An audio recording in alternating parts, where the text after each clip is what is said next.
Most Iowans can relate to sending their children to school by bus. The West Dubuque School District is the largest in the state geographically. Engineers telling me this is the only truss bridge in Blackhawk County, and as you can see, this piling has started to sink right down into the river, causing the entire bridge to dip at this point. 4 different reports of people having items taken from their car overnight in Waterloo, and Eric telling me not only did they take stuff from the trunk of his car, but they went through his pickup as well, and all they had to do was open the door. Here we have several first responders. We have Cedar Falls Police, Blackhawk County Sheriff's deputies, Iowa State troopers, EMTs, firefighters, several people here today. And Ron, like you said, it looked like 3 vehicles were actually involved in this crash, but I think it's actually 2. Outside and then painted over it. Exciting night right here at the Republican Watch Party in Des Moines. Now, as you can see, just right over my shoulder here, people just starting to trickle in. This party kicked off right at 7 o'clock. Mr. Souls, how are you feeling after the crash? Can you tell us why you left the scene of the crash? These metal roof pieces actually coming from a building more than a block away the night of the tornado. Well, Fighting Illini fans are certainly excited to be back in the stands as they face off against Nebraska for tomorrow. That's going to be right here at Memorial Stadium. You know what? There's actually going to be something new in this nearly 100-year-old venue. It's pretty exciting. Take a look. Friends and family describe him as a small man, friendly, a little messy, but never the type of person to hurt anyone or anything. He kept in contact with his brother over the phone and always talked to his neighbors when he had the chance, but they say the details surrounding his death seem simply off. So we went to Sangamon County to investigate exactly what happened.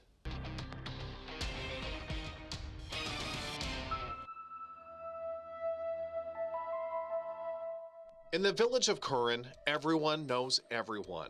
So when Mark Sewell died unexpectedly, people had one question. Why?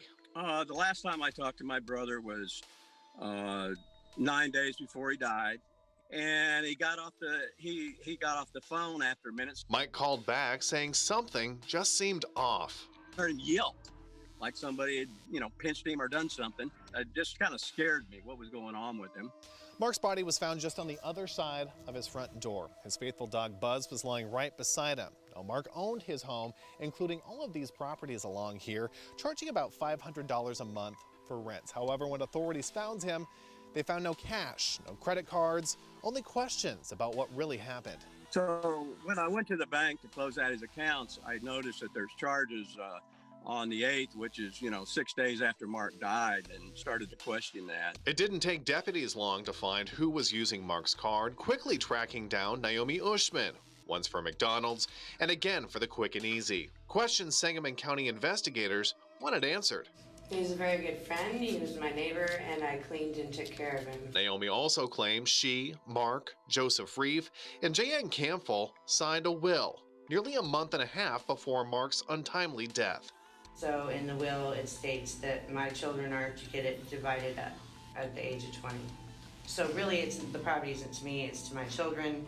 But those terms not sitting right with friends or family.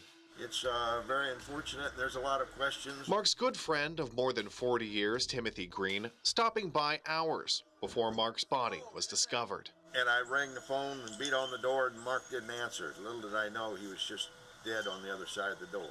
I couldn't believe it, I really couldn't. Neighbor Terry Vaughn telling us he frequently saw Naomi on Mark's property, so we went to find what she knew. Hello, my name's Mac. I'm a reporter with WCIA. I'm just trying to find some information about Mr. Mark Sewell. Okay, what do you need? Hesitant at first, but she eventually shared her story about Mark, including the will she drafted allegedly on his behalf. Questions friends and family wanted to know about using his credit card. This alleged will, including a missing ring Mark always wore that never turned up. Did Mark ever give you a red ruby ring? No. Are you in possession of a red ruby ring? No. But while talking with Naomi, we noticed a ring on her hand fitting a similar description. Do you happen to have them on you right now?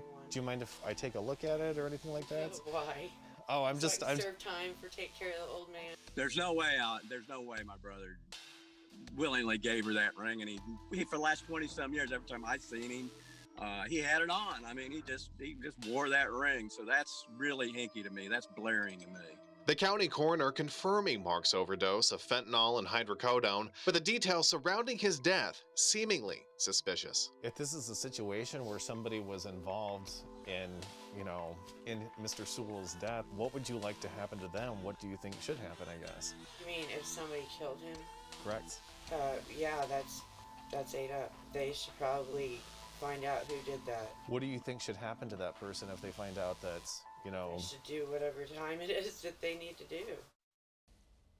Cheyenne Campbell, who also signed as a witness, only responding to a few messages on social media saying she never really knew Mark. Now, we tried reaching out to Joseph Reep, but he's currently being held in the Sangamon County Jail. Authorities confirming in no relation to Mark Sewell's death. 4 days after interviewing Naomi, she reached back out to us, leaving voicemails in connection to who she thinks might be responsible or connected to Mark's death. To hear that, you can visit our website at WCIA.com. Macleod Hageman, WCIA3, your local news leader. A woman is turning her story of addiction into inspiration in hopes of helping others. Oh, I would be dead. At the rate I was going, I was self-destructive. I would rather die than wake up one more day the way that I was living. Wendy Lambert is Ambuk's 87th first citizen. The Danville native is celebrating nearly 30 years of sobriety. It's been a long road to recovery, and she's encouraging anyone with an addiction problem to reach out and ask for help. When crossing paths with Wendy Lambert, there's so much more than meets the eye. Somebody cared for me when I was in the bottom. This is the least I can do. I can give back. When she's not hauling for Herzog Trucking, she's helping people in Danville fight their addictions. That's my new high, is seeing other people change their lives and become productive members of society. Wendy struggled with alcohol and drugs for nearly 13 years. Just started as something that I thought I would try a couple times. I was overwhelmed. Overwhelmed and trapped. And it just escalated, and before I knew it, I was trapped in the middle of something that I couldn't get out of on my own. That eventually changed, but not without a little help and direction. I got heavily involved in the recovery scene. Nearly 30 years later, Wendy has turned her life around, starting Step Recovery and helping others move their lives forward. And it also helped me. You know, when you help other people stay clean and sober, then it helps you also stay clean and sober. Through everything, Wendy has one simple reminder for people struggling. It doesn't matter why you got where you are, it's where you're going that counts. And Wendy says she's hoping to expand Step Recovery in Danville to help more people in need. Her goal is to find a bigger space before the winter, and she's encouraging anyone looking for help to reach out. Before the sun rises over eastern Iowa every morning, Brian and Sherry Gowell of Luxembourg are getting their 7 kids ready for school. Chaos. After breakfast and wrapping up last-minute preparations. Are you ready? Shoes, socks, pants, shirt. What are you missing? Their bus driver pulls in the yard where it's Miles. I'm not your friend. And mostly smiles. God bless me. Till getting to school. Brian and Sherry say the bus system allows them to focus on work. Because we milk at 3:30 in the morning just to get them ready and on the bus and still have work to do. They get out of school a little after 3. We start milking at 3:30 in the afternoon also. So it's almost impossible. The Gowell's family dairy farm is nearly 40 miles away from school, and even though most Iowans can relate to sending their children to school by bus, the West Dubuque School District is the largest in the state geographically, covering more than 550 square miles and 5 counties altogether. In our situation, we spend a little over 9% of our regular program district cost on getting the kids to and from school. Rural educators say due to the mileage covered, they have to spend more money on transportation costs on things like buses, repairs, even fuel, because state funding is based on student enrollment, not distance traveled.